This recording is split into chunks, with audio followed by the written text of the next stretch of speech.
여호와께서 이와 같이 말씀하시되 너는 유다 왕의 집에 내려가서 거기에서 이 말을 선언하여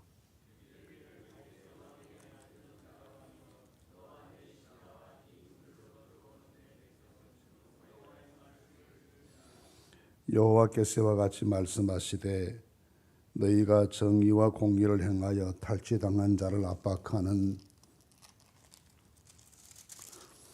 자의 손에서 건지고 이방신과 과와 과부를 납치하거나 학대하지 말며 이곳에서 무죄한 피를 흘리지 말라.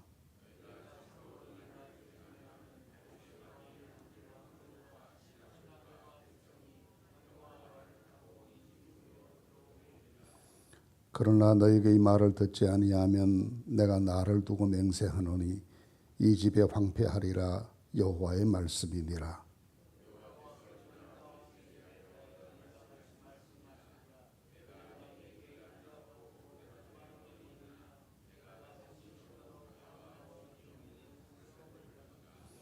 내가 너를 파멸할 자를 준비하리니 그들이 각기 손에 무기를 가지고 내 아름다운 백향목을 찍어 불에 던지리라.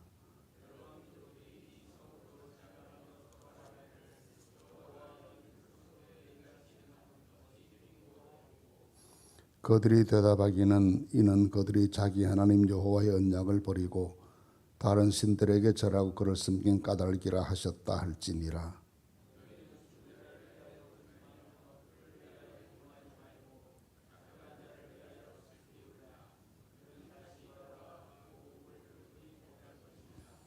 여호와께서 유다 왕 요시야의 아들 곧 그의 아버지 요시야를 왕이 되었다가 이곳에서 나간 살룸에 대하여 이와 같이 말씀하시리라.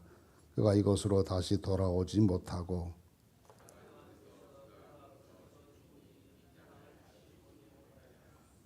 불의로 그 집을 세우며 부정하게 그 다락방을 지으며 자기의 이웃을 고용하고 그의 품삯을 주지 않는 자에게 화 있을진저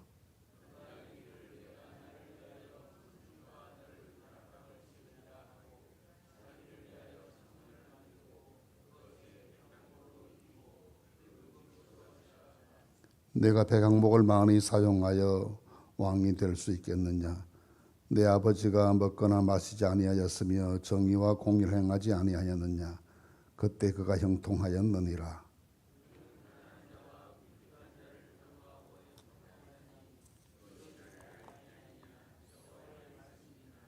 그러나 내 두 눈과 마음은 탐욕과 무지한 피를 흘림과 압박과 포항을 행하려 할 뿐이니라.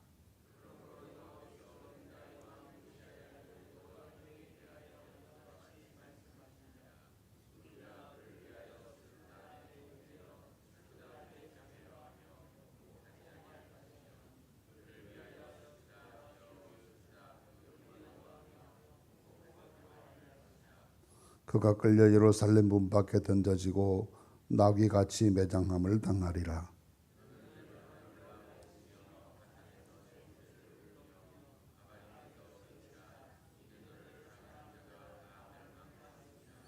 내가 평안할 때에 내가 네게 말하였으나 내 말이 나는 듣지 아니하리라 하였나니 네가 어려서부터 내 목소리를 청종하지 아니함이 내 습관이라.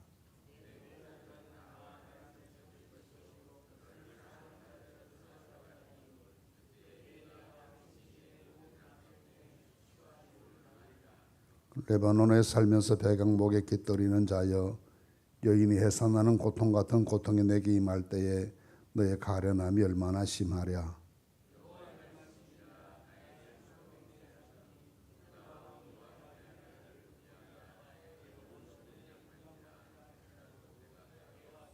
내 생명을 찾는 자의 손과 내가 두려워하는 자의 손 곧 바벨론의 왕 느부갓네살의 손자 갈대아인의 손에 줄 것이라.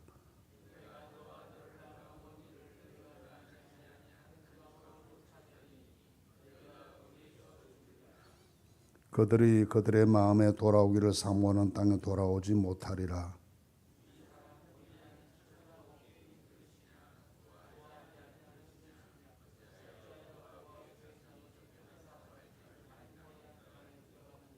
땅이여 땅이여 땅이여 여호와의 말씀을 들을지니라.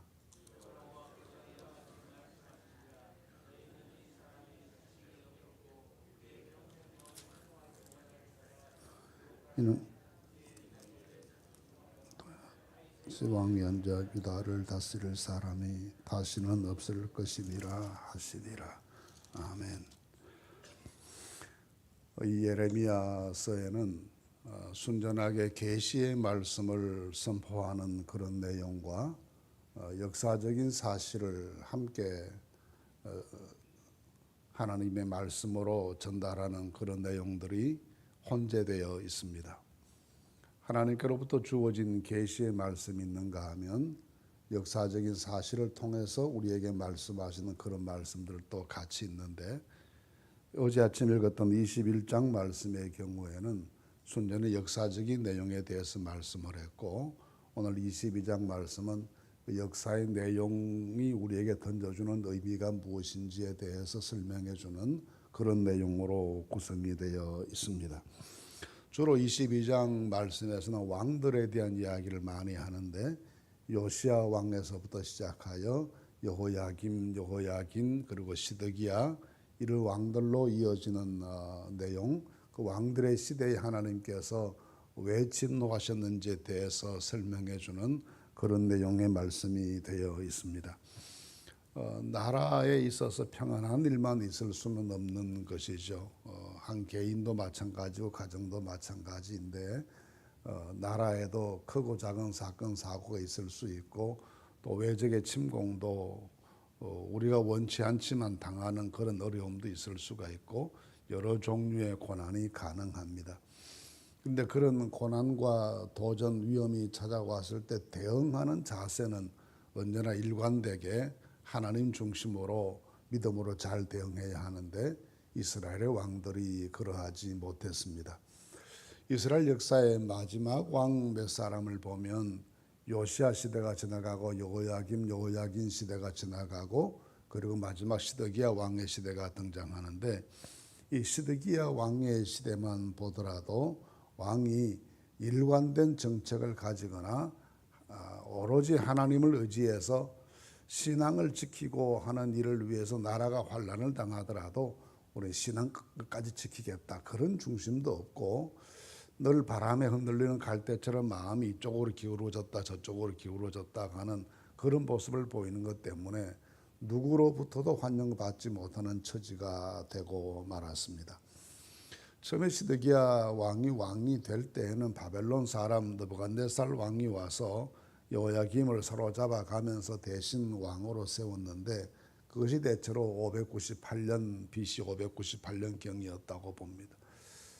조금 뒤에 상황을 보다가 반 바벨론 동맹을 여러 약소 국가들이 맺는데, 거기에 가담을 하게 돼서 바벨론의 진노를 사게 되고, 또 급기야 제위한 지 9년 만에는 바벨론으로부터의 그 독립 내지는 저항을 꿈꾸고 도전하다가 마침내 느부갓네살이 예루살렘을 포위하고 그의 제위 11년에 나라가 망하는 결과로까지 이어졌습니다.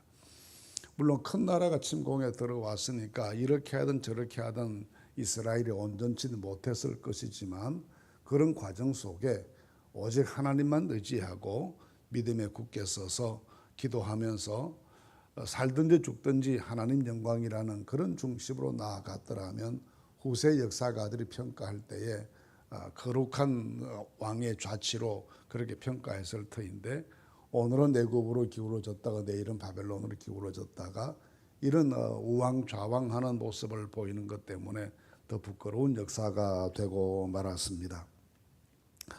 이런 과정 속에 나타나는 왕들이 오늘 말씀에도 여러 왕들이 등장하게 되는데, 이 왕들의 역사에서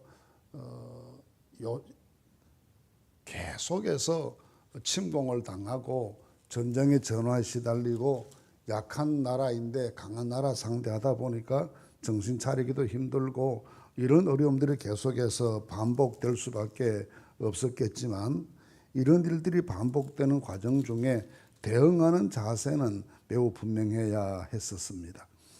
마지막 왕들 역사에서 그 세 왕의 역사, 여호야김, 시드기야, 이 세 왕의 역사는 굉장히 부정적으로 평가되는데, 첫째는 하나님 중심의 신앙을 견고히 지키지 못했다는 것이고, 그 다음 3절 말씀에 보시면 이방인과 과부와 과부를 납작하거나 학대하지 말며 이곳에서 무지한 피를 흘리지 말라, 그런 말씀을 마지막 시대에 들려주시는데, 이 말씀을 완전히 무시하고 무지한 사람들의 울부짖음이 난무하게 만들고 힘없는 사람들이 도저히 살 수 없는 세상을 만드는 그런 실정을 계속 이어갔습니다.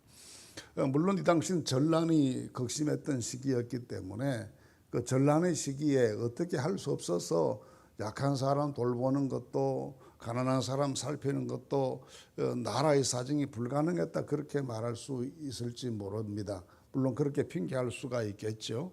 그러나 앞뒤 사정을 두고 생각해 보면 그런 핑계로 합리화될 수 없는, 죄 없는 사람들을 압제하는 그런 역사가 이루어졌기 때문에 이 왕들의 역사는 결코 제대로 평가받지 못합니다.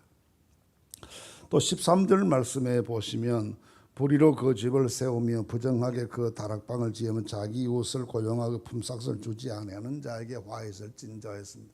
왕이 왕궁을 지었습니다. 그 전쟁통에 무슨 왕궁을 또 새롭게 건축하겠습니까? 그 왕궁을 전쟁통에 화려하게 건축하면서 많은 백성들 인부로 고용하게 되는데, 그들에게 합당한 품삯을 줘야 일용할 양식을 가져갈 수 있지 않겠습니까? 그런데 그런 일용할 양식을 가져갈 수 있도록 정당한 품삯도 주지 않고 백성들은 고통만 더하게 하고 하는 이런 경제적인 불평등 또는 약한 자들에 대한 압제, 이런 일들이 비일비재하게 이루어졌기 때문에 이건 역시 하나님께서 그들을 용서하시지 못할 그런 일이 되어버리고 말았습니다. 그 아버지 때의 시대인 이 요시야 왕의 시대에는 요시야 왕이 어렵게 기울어져가는 나라 형세를 보면서 이 나라가 어떻게 해야 되살아날 수 있겠다라고 하는 확고한 방침이 있어서 굉장히 신앙적인 노력을 많이 기울입니다.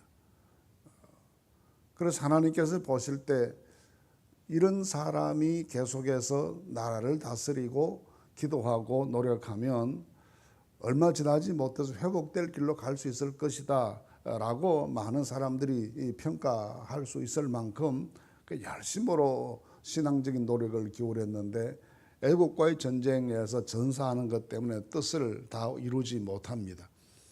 그랬으면 그 다음에 대를 이었던 여호야김 왕이나 여호야긴 왕이 먼저 간 아버지의 못다한 뜻을 이루기 위해서 그 아버지의 정신을 본받고 또 그렇게 하나님 의지에서 믿음으로 가야 하는데, 그 두 아들들이 다 그 뜻을 이루지 못하고 제정신 차리지 못하고 혼란에 혼란을 거듭하는 그런 방황하는 모습을 끝까지 보이게 됩니다. 그래서 결국은 아버지 요시야 왕의 시대에 한번 일어서기 위해서 노력하다가 중단된 그 일이 그 아들 여호야김에 의해서 좌절되게 되고, 또 여호야김 아들 여호야긴 그 뒤를 이었던 왕도 또 제대로 해보지도 못한 채 바벨론을 포로되어 끌려가고, 그런 과정에서 마지막 시드기야가 왕이 되는데, 시드기야는 말씀드린 것처럼 오늘은 내구편에 붙었다가 내일은 바벨론 편에 붙었다가 이렇게 우왕좌왕하다가 어느 쪽으로부터도 환영받지 못하고 배척당하면서 결국은 예루살렘이 무너지고 마는 그런 실수를 반복하게 됐습니다. 이런 내용을 보면 어떤 경우에도 우리가 정신을 굳게 차리고 한 마음으로 하나님만 의지하는 믿음에 굳게 서는 자세가 개인적인 삶을 살아가는 것에나 나라의 일을 생각하는 것에나 얼마나 중요한 것인가를 깨닫습니다. 누구에게나 환난도 있을 수가 있고 고난도 다가올 수, 위기도 있을 수 있습니다. 그런 때에 흔들리는 갈대처럼 그렇게 마음이 이리 갔다 저리 갔다 할 것이 아니라 하나님께 한 마음으로 의지하고 살아도 죽어도 주님 영광 위해서 내 믿음 지킬 것이다 라는 생각으로 고생 믿음으로 나아가야지, 하나님 앞에서 우리 신앙이 오늘은 이렇게 내일은 저렇게 흔들리는 모습을 보이는 것은 옳지 않는 것이다 라는 생각을 하게 됩니다. 또 오늘 22장 이 말씀을 읽으면서 생각하는 것은 예레미야의 고민입니다. 여러 왕들에 대해서 이런저런 말을 선포하고 우리 읽으면서 느꼈지만 좋은 말씀이 한마디도 없지 않습니까? 다 재난이 다가온다, 몰락한다, 파멸된다, 그런 어려운 말씀을 선언하는데 이것이 아마 선지자에게는 굉장한 짐이었고 고민이었을 겁니다. 가급적이면 하나님 말씀 전하는 사람이 좋은 말만 하고 싶죠. 좋은 말씀만 전하고 싶은데 그렇지 못할 때가 들어있지 않겠습니까? 가끔 장례식장에서 그런 곤혹스러운 예배를 인도할 때가 있습니다. 믿지 않고 돌아가신 가족을 위해서 예배를 드리는데 정말 말씀 전하기가 어렵습니다. 구원을 받았다 해야 되는지 그렇지 못했다 하는지 그렇지 못한 것 같은데 그렇게 말하면 가족들의 상처가 심하게 되고 곤혹스러운 경우가 있습니다. 예레미야가 이 상황에서 좋은 말씀 하고 싶지 않았겠습니까? 잘 될 것이다, 괜찮을 것이다, 하나님 지키신다, 용서하셨다, 그런 말씀하고 싶은데 그렇지 못했습니다. 그런 어려운 처지에서 예레미야는 하나님께 순종하는 것을 선택합니다. 그리고 진실을 말하기로 작정합니다. 그러면서 하나님께서 주시는 말씀대로 선포하는 것을 통해서 하나님께 순종하고 이들을 임시적으로 안위하는 것이 아니라 마치 중병든 고통스러운 환자에게 마약을 처방해서 일시적으로 통증이 멈추게 하는 그런 방법이 아니라 진실을 말해서 듣고 회개하는 사람을 회개하게 하고 이렇게 하기 위해 진실을 말하기로 작정하는 것이 이것이 당시로서는 얼마나 어려운 일이었겠습니까? 오히려 매국노다라는 비판도 많이 받고 그런 말만 들은 것이 아니라 이 예레미야가 가짜 선지자다라는 모함도 당하고 잡혀가서 매를 맞기도 하고 감옥에 갔기도 하고 그렇게 하면서도 하나님께 충성, 진실을 예언하는 것 여기에서 흔들리지 않는 굳건한 자세를 보입니다. 그래서 오늘날까지 우리는 예레미야를 참 하나님의 종이라고 생각하게 되는 것입니다. 오늘 우리 읽은 말씀 가운데서도 깊이 우리가 마음을 기울여 생각하면서 하나님께서 그 왕들의 시대에 신앙적인 변절, 약한 자에 대한 압제, 그 와중에 사치하고 화려하게 살려고 했던 왕들의 무가치한 정신, 이런 것들이 결국 나라를 무너지게 만드는 것이 되었다는 점을 생각하면서 우리가 어떤 정신 가지고 세상을 살아가야 될지를 함께 헤아리고 어떤 경우에도 하나님 한 분 중심의 신앙을 굳게 지켜나가는 그런 모습을 오늘도 보이는 하루가 되실 수 있기를 간절히 바랍니다. 하나님의 성령께서 우리의 신앙적 결단 위에 감당할 수 있는 능력을 주시는 은혜를 허락해 주실 줄로 믿습니다. 믿음으로 결단하면 우선은 어려울지 모르지만 길게 보면 그것이 구원의 길이고 거기에 하나님의 축복이 있을 줄로 믿습니다. 오로지 믿음으로 결단하고 나아가는 그런 은혜를 허락해 주시기를 간절히 바랍니다.